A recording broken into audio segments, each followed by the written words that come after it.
बिन यूसुफ जालिम था, जुल्म करता था, ज्यादती करता था।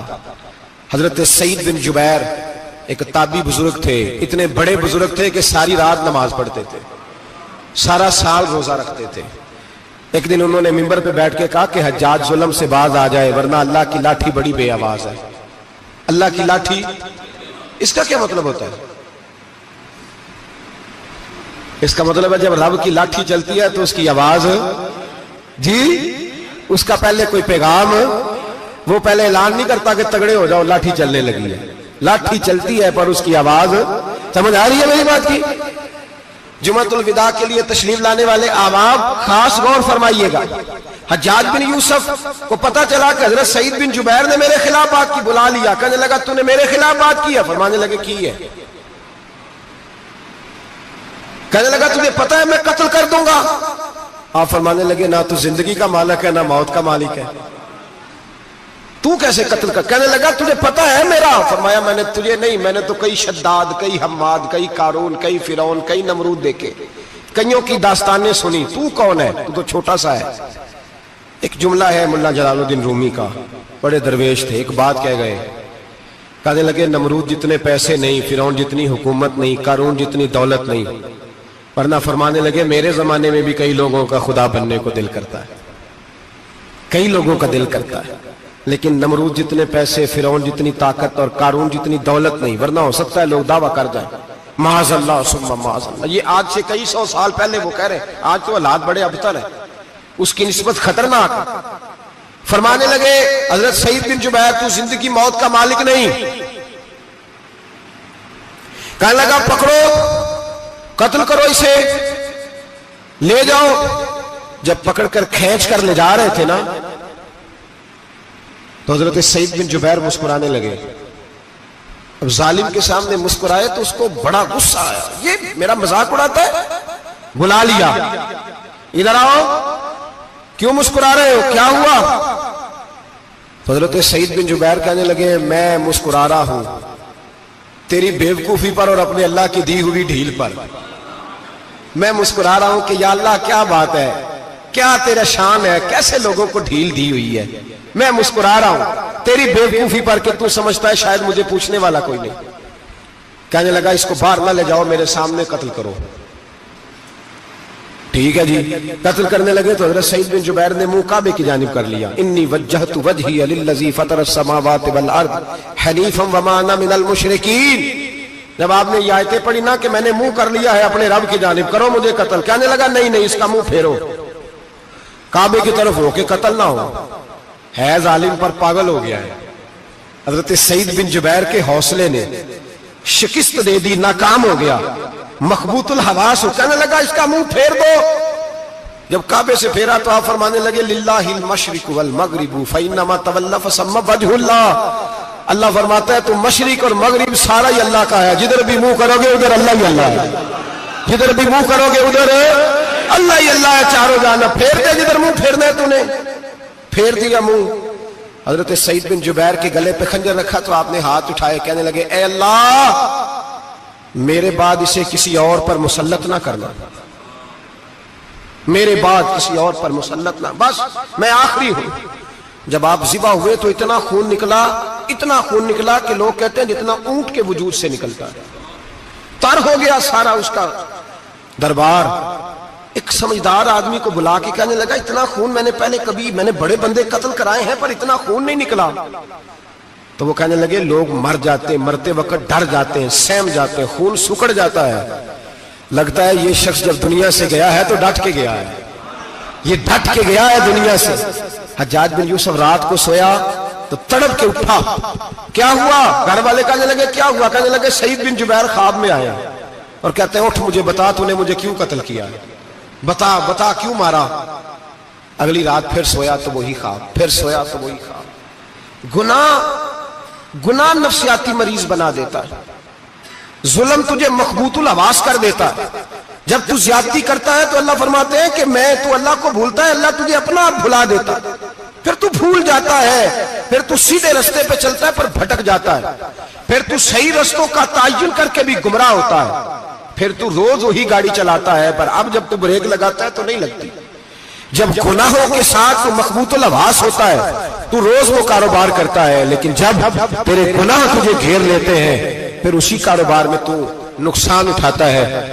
हज्जाज बिन यूसुफ तड़पता है, रोता है, यहां तक कि बीमार हो गया, पेट में दर्द होती है, पता नहीं क्या हुआ, तकलीफ होती है, पता नहीं। सारे हकीम, तबीब, डॉक्टर, कोई ना समझ सका कि बीमारी क्या है।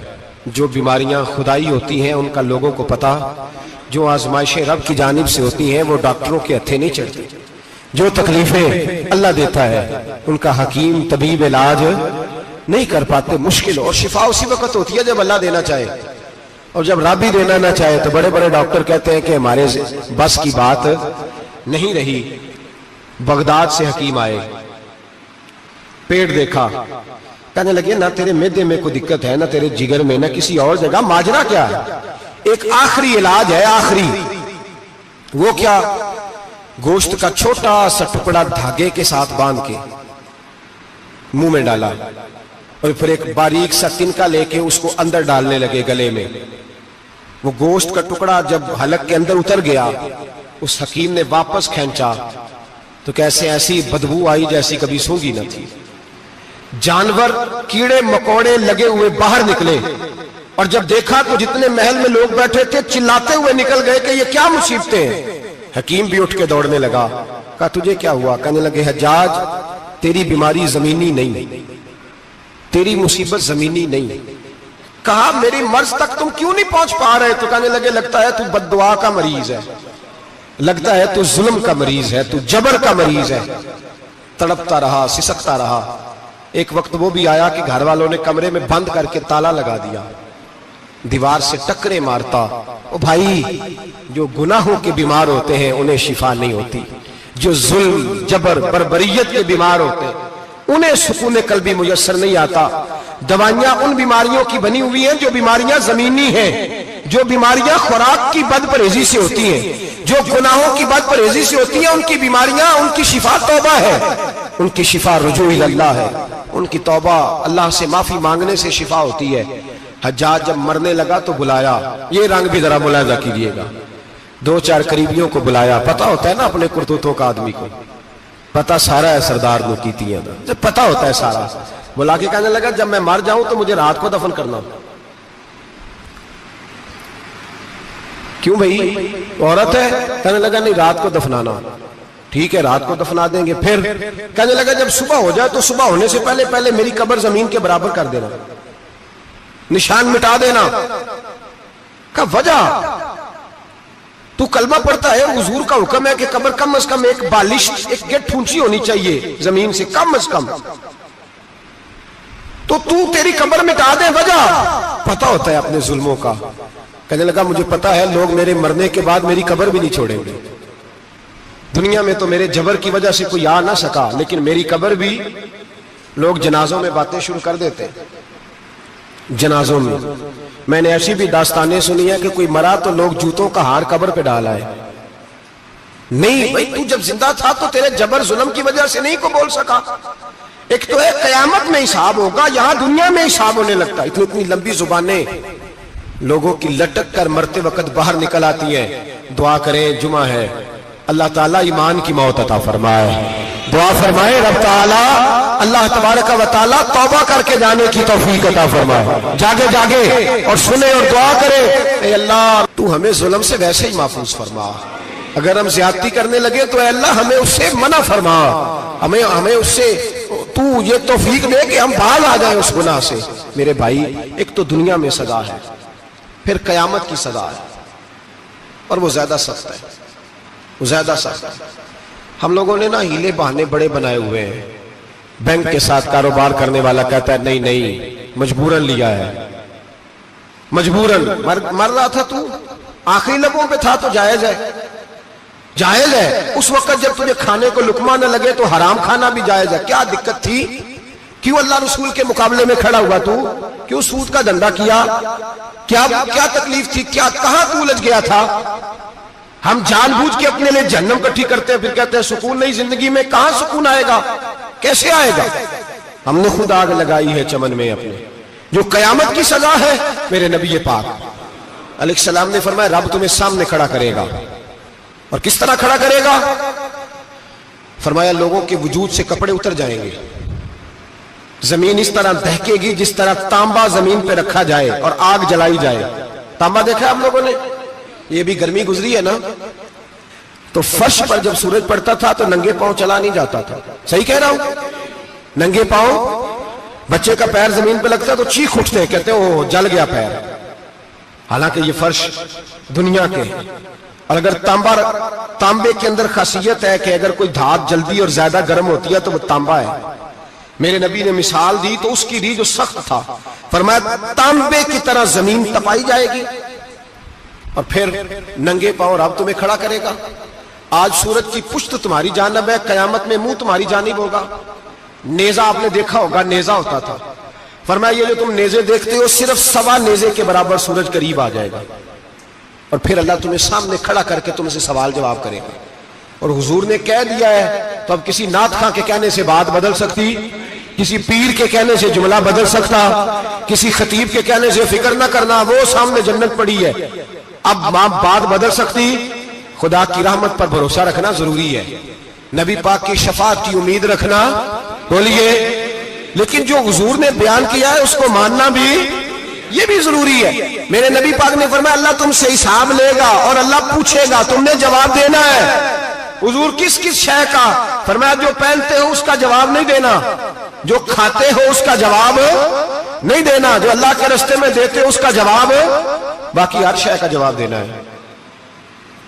ओ उधर जो प्लाट है उसका भी जवाब देना है, और जो जी वो जो बच्चों को पैसे बताए उनका भी जवाब देना है, जो छुपाए हैं उनका भी।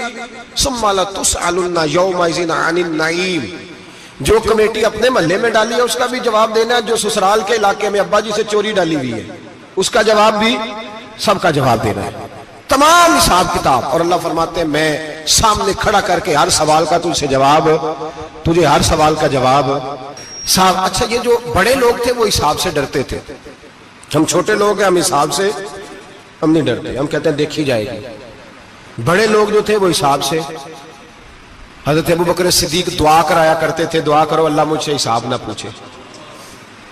हजरत उमर फारूक रज़ी अल्लाह ताला अन्हु अपने बेटे से कहते थे बेटा अपने बाप के लिए रहमत की दुआ करना, मैं दरगुजर वाला हूं, मैं हिसाब वाला कोई नहीं। बड़े लोग डरते थे, बड़े लोग। हजरत उस्मान गनी कब्र पे खड़े होते थे तो दाढ़ी आंसुओं से भीग जाती।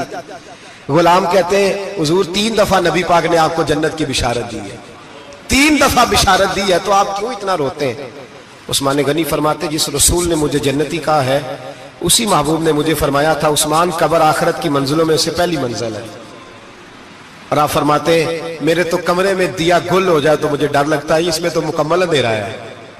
आप फरमाते खिड़कियां बंद हो तो दम घुटने लगता है, इसको तो दरवाजा ही कोई नहीं, रोशनदान तक नहीं।